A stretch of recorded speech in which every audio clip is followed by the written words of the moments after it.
So at this time, I'm going to pull up our presentation and introduce our speaker today, Tony Doster with Hiring Heroes USA. So let me get that pulled up. Hey, and there we go. Tony, you have the floor. Okay, thank you so much. And I will apologize a little bit. You'll understand a little more, but I drove my wife into IUPUI today, so I'm not in my normal studio, so to speak. So there's some things that aren't quite right with my presentation, but Ryan was kind enough to load my slides, and we'll get through those as best we can. So at any rate, Hire Heroes USA. Maybe it's the first time you've heard of this group, but they've been around. They started as another foundation almost 15 years ago, and I've been fortunate to affiliate with them for about a year and a half. And Ryan, you flipped on me. I wasn't quite done yet. Oh, whoops. I'll say next. Sorry about that. That'll be our key. Okay. So at any rate, 2005, 2010, they changed their name to Hire Heroes USA.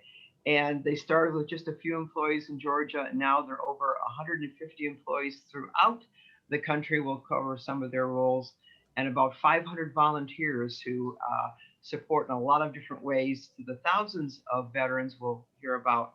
And I'm one of those volunteers. So now we can go next. Okay. And as you can see, hireheroesusa.org is their website. That's free for anyone to go to. Of course, you have to be an active military, spouse of an active military, or a veteran to actually avail yourself for their services. But everything they do is entirely free, just like my volunteer work for them is also free. And everything we do for veterans is without charge. So we may not have realized it, but there's over 250,000 veterans who leave the service every year.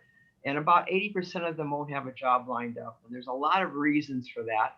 One is because when you're in the military, you're kind of active and busy, so there's not a lot of time to find a job.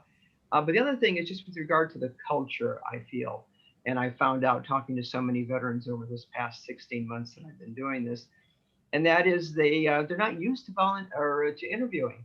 That the interviewing world is sometimes rather very, very foreign to them. For instance, I was just talking to a veteran in Brooklyn, New York, last week, who'd been in the military for 22 years, and he left or he joined when he was in high school. He had never interviewed for a civilian job. So the whole process, talk about procrastination, I think enters into that, a little bit of the fear, the unknown.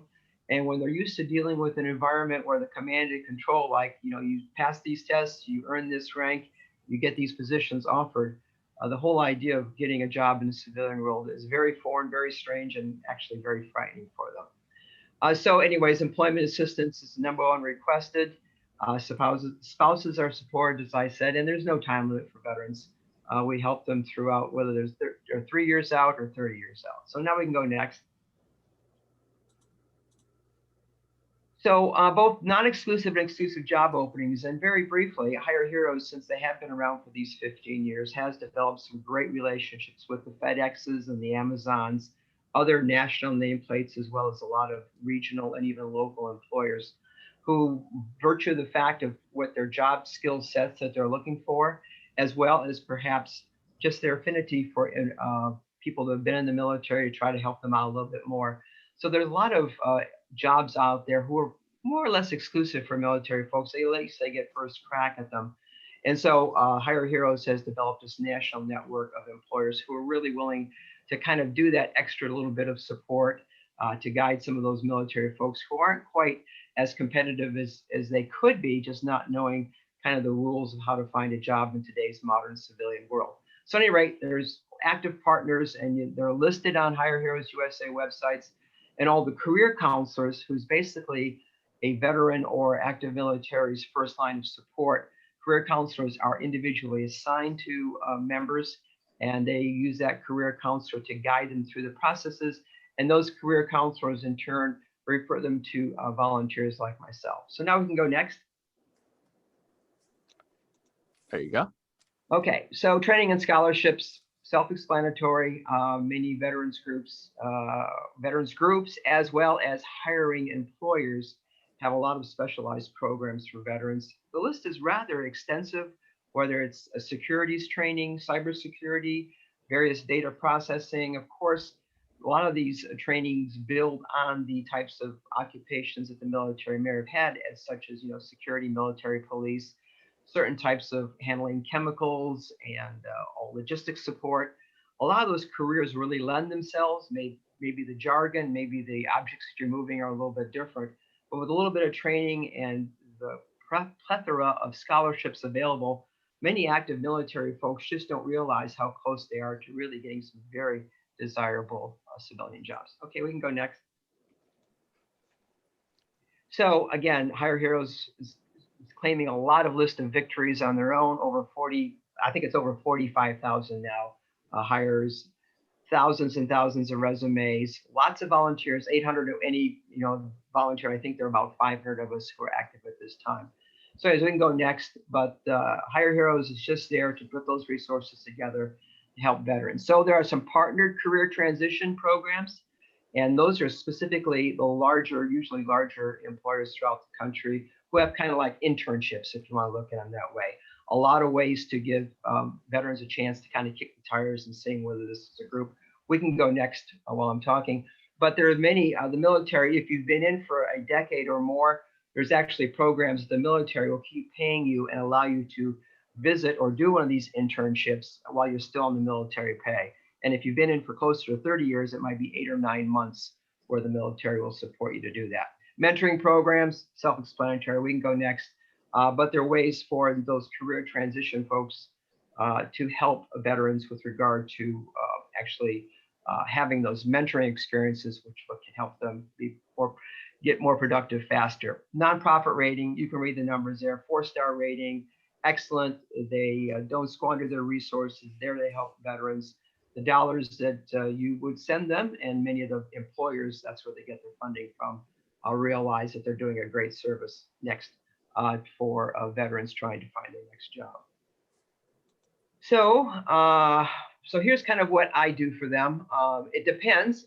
Sometimes the career transition folks will assign a veteran to me to do a lot of different things. Of course, the first thing is with regard to resumes and just generally those things in the job search. And I could probably spend a half hour or more on any one of these things. But obviously, resumes are the key. Chronological or functional. Jobscan.co. What is that, you ask? Well, that's kind of our way of kind of combating the use of ATS, applicant tracking software, which is used by almost every large employer, most mid-sized employers, and even a number of smaller ones. What does an applicant tracking software do? It basically supplants a human set of eyes to take a look at a resume and see whether or not it's even worthy of considering for the next level. And typically what happens for some of these very desirable jobs, maybe hundreds, if not even 1,000 applications may come in. The ATS is used as that initial culling aspect to kind of go through those resumes, seeing if the right keywords are there, the right experience, if the dates are filled in, other types of education and requirements, whatever the HR folks have deemed to be essential for someone to even kind of make the first cut. That's what the ATS does. But what the ATS doesn't do is provide that human element. So there are tools out there, jobscan.co. It's a free resource for a limited number of views, but you can actually load your resume along with the listed opening, have kind of do a side-by-side comparison and give you a score rating. The goal is trying to getting an 85 or more with regard to moving on to the next level of interviews, if that is the next level. But the bottom line is, for many folks in the military, and of course for most civilians, they don't realize that those tools exist. So we point those out. We talk about marketing profiles, how important LinkedIn is. Over 3 million jobs are posted on LinkedIn on a monthly basis. It's a job board not to be ignored. There are various things that you can do with regard to your profile, making sure you have that discoverable by recruiters switch clicked on so recruiters can reach out to you, and many other helpful hints that, again, we don't have time. And business cards, letting folks know, if we can go next, just all the different ways that a person in the military, coming out of the military, just has to let those centers of influence, all those friends and other connections, just to know, hey, I'm out looking, this is what I might be looking for. So I've covered a little bit of this, the employment groups. This is where the Hire Heroes USA makes those connections for military who may not know exist. The university affiliations, many folks in the military do continue their education through a lot of online universities. Many of those have external placement groups associated with them.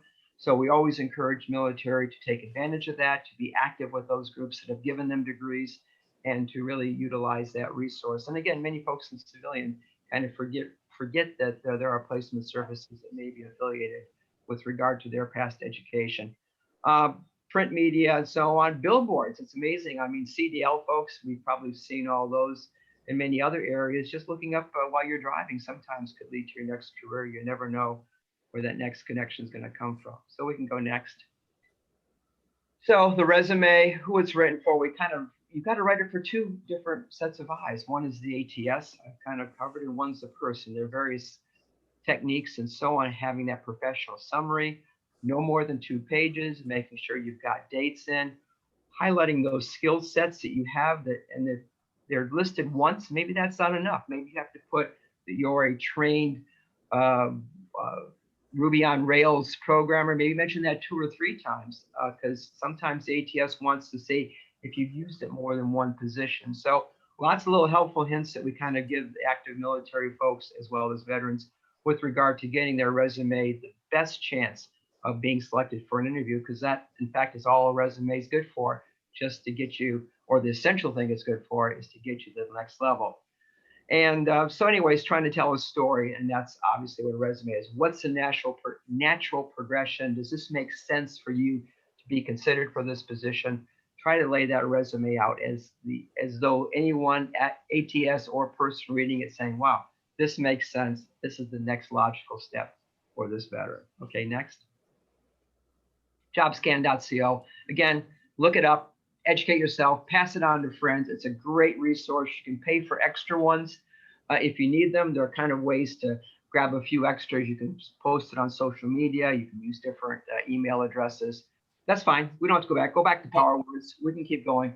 So that's okay. Action verbs for resumes. Again, there's a technique of writing resumes. Just putting down, job titles and so on. Job titles may not be meaningful at all these days. Many corporate cultures use kind of whimsical titles in other ways that just may not translate themselves. The key things you have to do is list your skill sets and the experiences, and I can't emphasize this enough, the accomplishments. Even if the accomplishments were with a team you were involved with, you have every legitimate right to lay claim that or customer satisfaction went up 16% and order fulfillment errors, went down 35%. If you're a part of that team, make sure those things are mentioned in your resume. Next. So again, we've got explanations. If anybody wants to do a deeper dive on any of these things, feel free to reach out to me. I put my information in the chat. I can kind of send you some best advice on resumes or ATSs and so on. But next, basically getting good summaries in there, making sure you don't have typos, writing them in the third person. We can go next. Listing things, try to get it in the 2 pages. Oh, my interview, keep clicking. I forgot I may have had a fancy one. Be likable. Okay, so these days the interview is kind of done on Zoom, and I'm doing some things right now that I don't recommend where my face is a little too dark, so lighting's not right. I got a coat hanging behind me. Normally today I would have had my nice little office. I would have a nice painting behind me. I would have had the American flag off in the corners, I often do.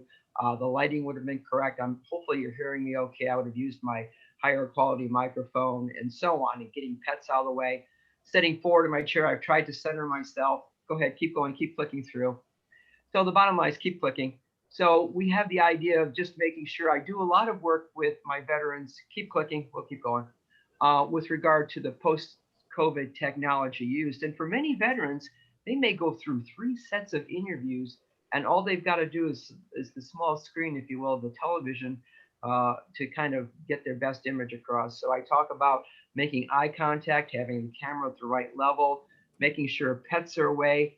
Practice doing Zoom interviews with neighbors and friends to make sure that poster you thought may not be offensive might be to some folks. It might be seen off in the corner, the lighting, the plants, and all those different things.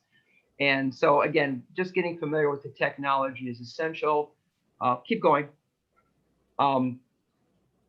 It can be uncomfortable. Now we take a stage in the network. You have to get those things up. And this is probably the hardest part for veterans. It's just trying to have that comfort zone, if you will, that confidence to look somebody in the eye and say, hey, I'm not asking for your job. I just want to let folks know that I'm out there looking. I'm kicking the tires. Who do you know who could be a good resource for me? And so one of the most difficult things for veterans are kind of used to having the command and control world where people recognize you by your rank or your skill set, your titles, the unit that you're with. And now they have to kind of go out and explain that in the civilian world. And that's just a little uncomfortable for them with regard to how they do those things. And of course, one size doesn't fit all for networking. Some folks are more comfortable getting in front of some groups versus others, a certain demographic versus others. And of course, in the civilian world, it's a lot different. You have to talk to millennials as well as baby boomers and folks who may work in small groups versus large, and again, all the cultural aspects. So there's a lot of hand holding and training and confidence building that we have to do when I work with veterans with regard to networking. Go ahead, next. So 7 networking items, and click through, I'll get to the whole 7, but the bottom line is you have to establish that connection as fast as possible. You know who you are. Hi, I'm Tony. I'm a recent veteran just coming out of, XYZ, combat operations or whatever. I found your company doing something very interested that I think might fit in with my next career. I really wanted to speak with you. I've researched the fact that you've done X, Y, and Z. I think I could really add to that. I'm so happy to be able to spend a couple of minutes for you. Can we have some time? And again, I was kind of going over those bullet points, but the thing is to try to make it a natural conversation and make folks understand that you just didn't pick them out of a telephone book, that you really came forward, you did your homework, and this group could really help you out. And if you ask 10 people, maybe 5 will say no, but you know what? Maybe 5 will say yes. Say yes. So that's what you kind of instill that confidence in veterans. Just go out and meet people, express that confidence, and get in front of them. Go ahead, go next. So the 30-second elevator pitch, go ahead and keep clicking through those. Again, it's the same basics of why you're contacting, what you offer, what you can do for them, hey, and what's the next step. So again, that the elevator pitch, go ahead, next, kind of comes from, the Madison Avenue folks in the advertising business, where if you wanted to meet somebody on the bottom floor, you had about 30 seconds before they got off the executive suite at the top to make your pitch on any account or anything else. So we kind of said this, what sets you apart. And one of the things that I really work with folks is to be confident in their actions and to tell a story, because their story is very unique to themselves. Find those touch points to whatever their listening audience is, whether it's a certain industry or maybe they can do research. And they're very, now that we live in the internet age, glassdoor.com is an excellent resource. Of course, LinkedIn to find out about people, of course, Facebook, and just Googling people's names. Really find those connection points, because that's going to set you apart, that you know about the business, you know about them, you know about their products, you know what challenges there are. And most importantly, you know about the position they're trying to fill and how you can be that solution for them. So go ahead and go next. So getting back to it, I also help veterans with regard to starting up businesses. I've talked to veterans in Georgia who wanted to do a lawn mowing service, someone else in, I think it was Louisiana, who was going to buy an all-terrain vehicle, a fun vehicle place with ATVs and motorcycles and watercraft and so on. I've talked to somebody who's going to buy a bicycle shop up in Wisconsin. So not only do veterans get support for their next W-2 type of position, but perhaps they're 1099. I was dealing with a contractor in Virginia who's going to perhaps get awarded a gig with another group in that state, or business startups, as I've already indicated too. So I talked to them about the support they should get, that they shouldn't start a business on their own, that there's lots of resources, whether it's the small business technology centers that most states have multiple offices of, SCORE, that we've talked about. Of course, many of us know who our mentor Mike is on Wednesdays. So there's so many resources. And again, Hire Heroes USA with someone like myself, I kind of go through all those resources. Go ahead next, and some of the other ones that were listed there. I really encourage a business plan, just like anything else in life. Unless you have a plan to build a house or to do your career or even start a business, you're going to miss something. Something's going to get overlooked, and perhaps that was the key thing. I go over these elements. SCORE has an excellent business plan that I recommend to absolutely everybody. In fact, many of us here are small business owners, and I kind of recommend it to ourselves too. Just take a look at that. Maybe there's one aspect of the business that could really make a difference for you. Go ahead, Brian, flip through. So out of government resources, IRS publication 583. If you've never looked at it, look at it. Man, there's just a wealth of information about things of how to organize a business from the government standpoint of accounting and keeping track, but also What's a capital expense? What's a recurring one? What's one that you can expense right away? Again, various government tax laws give you a chance to maybe accelerate some of those things. But the bottom line is just how do you keep track of the language of business to know whether you're doing well or not? The Department of Revenue case of Indiana has got some great resources. Just how do you register? Who do you register with?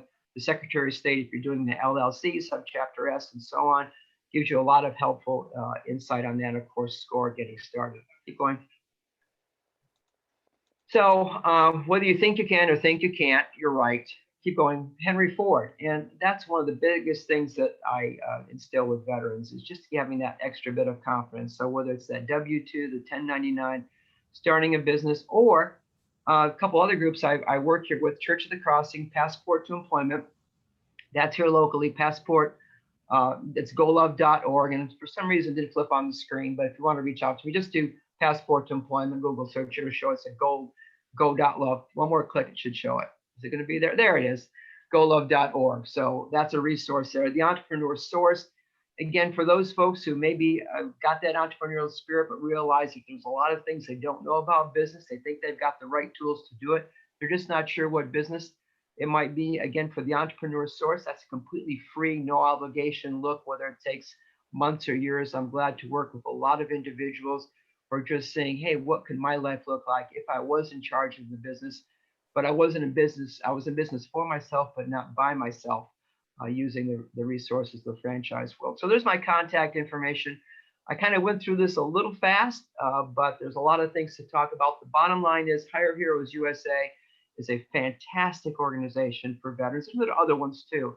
In fact, I think I saw a statistic. There might be 40,000 different groups that might be able to help veterans. Again, some of those help civilians as well with regard to career support and other resources. So there's no loss or lack of industries or should say organizations to help. It's just where do you go next with so many choices? What's the next step? And I think that's truly what Hire Heroes USA does. It says, okay, what do you want to do? You need it, even an elephant, if you have to eat one, it's one bite at a time. And that's kind of what we do. And my group and my support for them is just being that resource for veterans to kind of have those sessions. And sometimes it's more than one. Typically we try to, kind of talk to them and lay groundwork for whatever their needs are in an hour or so. But we talk to many of them for months at a time too, just to kind of get in the next step. So Hire Heroes USA, Passport to Employment, the Entrepreneur Source. I help folks in career transition, whatever that looks like, veteran or civilian. So thanks for listening to me today. And again, I apologize. My circumstances weren't perfect here, but hopefully you heard me just fine and you kind of got the message. So there we go. Any questions from anybody? I have a question. Yeah. And I don't know if this is really, it's a little bit off the tangent, but you did mention it. When you mentioned that computer acronym thing that looks through resumes first before it kind of goes to a real person, and it looks at keywords and things like that. Yes. I've heard some things like because of that system that's set up, that resumes could be like 3, 4, 5 pages long instead of like what one page, but like a lot of people say, oh, your resume should only be 1 page.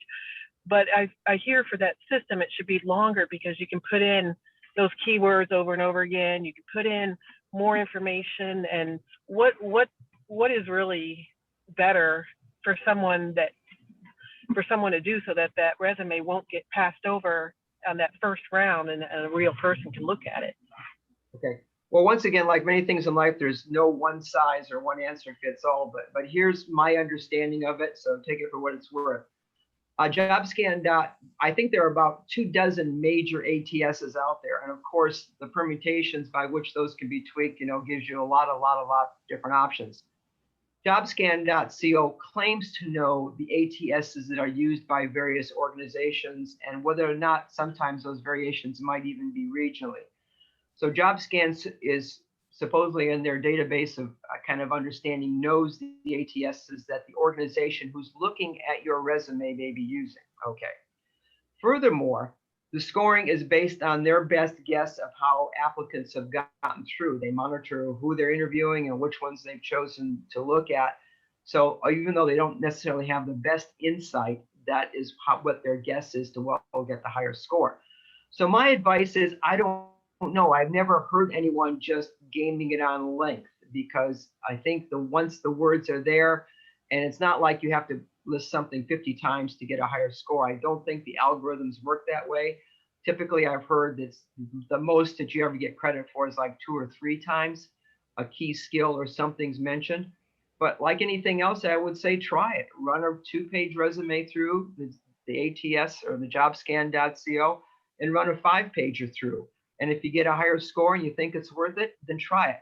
But some of them will reject, I'm told, more than 2 pages. So again, I tried. I don't have an answer for all ATSs, but I have not heard folks trying to game it with larger resumes, as opposed to just making sure they had they could get their score up in the kind of the requisite 2 pages.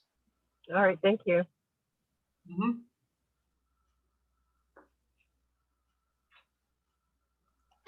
Tony, thank you for all you do. I appreciate you talking to us today. I've learned a lot more about entrepreneur leadership and hiring heroes. It's good stuff.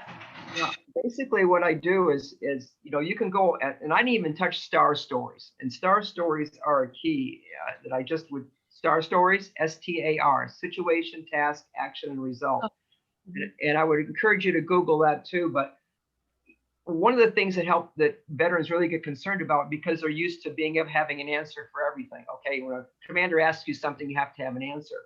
So they get a little bit paralyzed, the fact that they go online, they say, these are the top 200 questions that could be asked for you in an interview. And they go, I can't ever possibly remember the answer of 200 questions.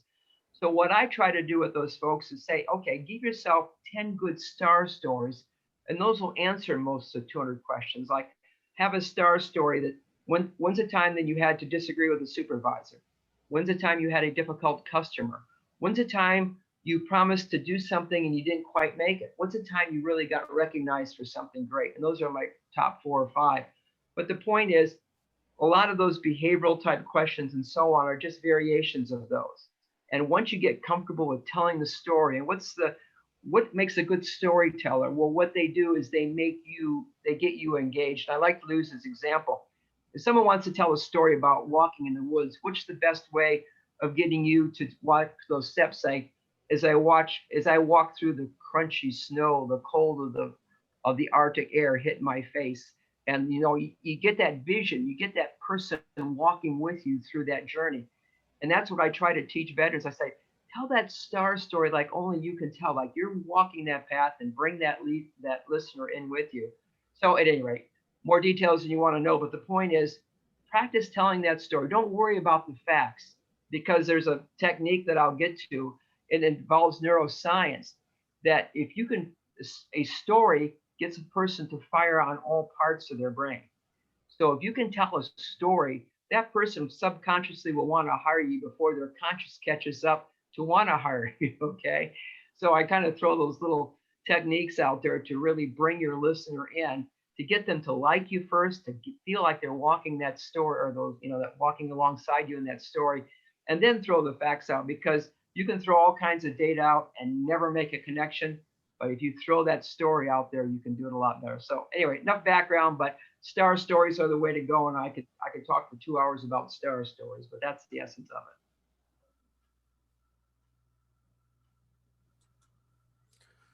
Awesome. Any other questions for Tony? All right. Well, let's give Tony a hand for his presentation today. Thank you. And anybody can always feel free to reach out to me. I'm always glad to talk about any of these topics.